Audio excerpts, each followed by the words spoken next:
Welcome to OpenTX. Ciao a tutti da Mirko, oggi vediamo come aggiornare OpenTX, il sistema operativo più utilizzato nelle radio per droni FPV. Questo tutorial infatti vale per tutti i modelli basati su questo software, come Taranis, Jumper, Radiomaster, eccetera. La prima cosa da fare è andare nel sito ufficiale di OpenTX, vi lascio il link in descrizione. Andiamo in download e scarichiamo l'ultima versione del Companion. Scorriamo verso il basso e come vedete abbiamo le versioni per Windows, Mac e Linux, scaricate e installate quella per il vostro sistema operativo. Una volta avviato il Companion, la prima cosa da fare è andare in impostazioni. Qui è molto importante scegliere il modello esatto della nostra radio, infatti in questo menu a tendina abbiamo l'elenco di tutte quelle supportate, io devo aggiornare una QX7. Qui scegliamo la lingua per il menu della radio, se in un secondo momento vogliamo cambiarla bisognerà installare di nuovo il firmware con la nuova lingua. Qui abbiamo le varie opzioni per la compilazione, se ad esempio usate un modulo R9 con Flex spuntate questo box, se invece usate i Betaflight Lua Script spuntate questo. Se avete una radio con multiprotocollo interno come la Jumper T16 o simili spuntate Internal Multi. Se invece state usando un modulo multiprotocollo esterno non c'è bisogno di spuntare nulla. Quindi ritorno sulla mia QX7 e clicco OK. Adesso è venuto il momento di collegare la radio al PC, per prima cosa dobbiamo metterla in boot mode. Premiamo questi due trim verso l'interno e diamo una veloce pressione al tasto accensione. Questo procedimento è valido per tutti i modelli che hanno i trim in questa posizione. Se avete una X-Lite premete tutta la croce direzionale e poi date una pressione veloce al tasto ON. Ritorno sulla QX7 e collego il cavo USB. Mi sposto di nuovo sul Companion e clicco su Scarica. Come vedete abbiamo il firmware per la mia radio con le opzioni di compilazione e la lingua che ho scelto. Posso cliccare su Download Firmware, poi Salva.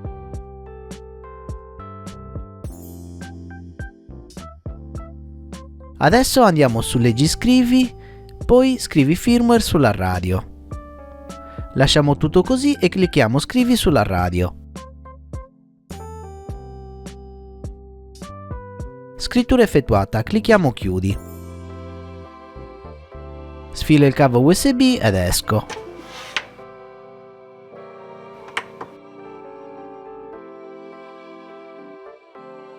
Se avete una micro SD nella radio vi ritroverete con questo errore, perché oltre il firmware bisogna aggiornare anche i contenuti della micro SD. Prendiamo nota della versione richiesta e premiamo un tasto.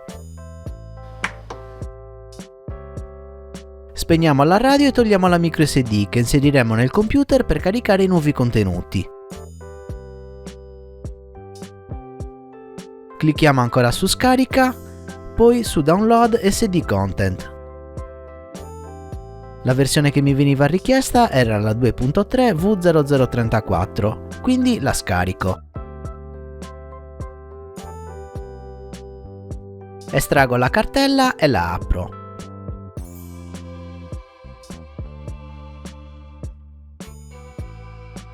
A questo punto l'ideale sarebbe cancellare i vecchi contenuti e installare nuovi. Se avete dei firmware o voci personalizzate che volete salvare, ricordatevi di farlo. Io non ho niente da conservare, quindi cancello tutto e copio i nuovi file.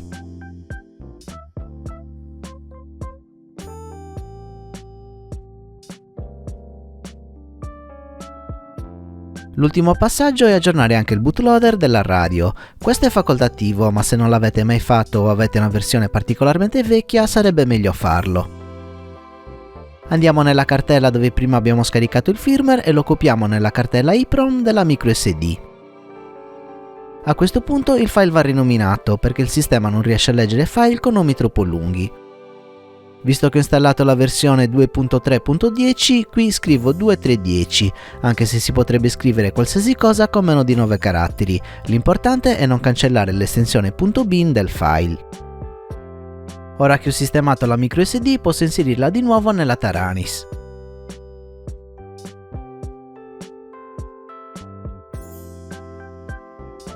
Molto bene, nessun errore. Per verificare che versione abbiamo installato, teniamo premuto a lungo il tasto menu e andiamo in Version. 2.3.10. Perfetto, abbiamo installato l'ultima versione disponibile. Per aggiornare il bootloader premiamo a lungo il tasto menu, andiamo a pagina 2 ed entriamo nella cartella EEPROM. Qui scegliamo il file che abbiamo rinominato e facciamo Flash Bootloader.